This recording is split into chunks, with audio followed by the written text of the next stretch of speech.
ایک بار پھر بات کریں گے امریکی صدر ڈونلڈ ٹرمپ کی حلف برداری کی تقریب سے متعلق۔ امریکہ کے شہر ہیوسٹن اور سان فرانسسکو میں مقیم پاکستانیوں نے نئے صدر ڈونلڈ ٹرمپ سے امیدیں باندھ لی ہیں۔ کہتے ہیں کہ پاک امریکہ تعلقات کا نیا دور شروع ہوگا، ساتھ امریکہ میں معاشی بدحالی اور مہنگائی کا بھی خاتمہ ہوگا۔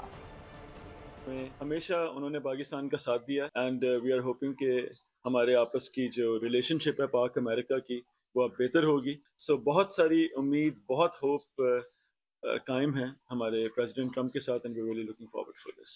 صحیح طریقے سے اس کو دونوں حکومتیں آپس میں بیٹھ کے بات چیت کریں تو ٹرمپ کے دور میں پاکستان اور امریکہ کے تعلقات اپنی تاریخی بلندیوں تک پہنچ سکتے ہیں۔ پاکستان کے معاملات میں جو سرد مہری تھی، میں اس میں کوئی زیادہ ریپڈ چینجز نہیں دیکھ رہا۔ اگر کوئی یعنی کمیونیکیشن شروع ہوتی دیکھتا بھی ہوں تو میں سمجھتا ہوں کہ وہ موجودہ ایڈمنسٹریشن جو پاکستان کی ہے یا اسٹیبلشمنٹ کے ساتھ ہوگی۔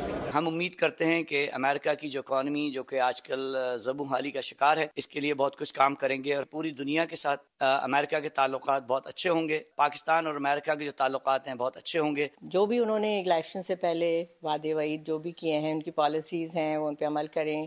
پاکستان سے ہمارے ان کے تعلقات امریکہ کے جو ماضی میں رہے ہیں وہ ٹھیک ہوں، اچھے ہوں اور ہم سب کے لیے بہترین ثابت ہو۔ سبسکرائب کریں اور بیل دبائیں تاکہ کوئی خبر رہ نہ جائے۔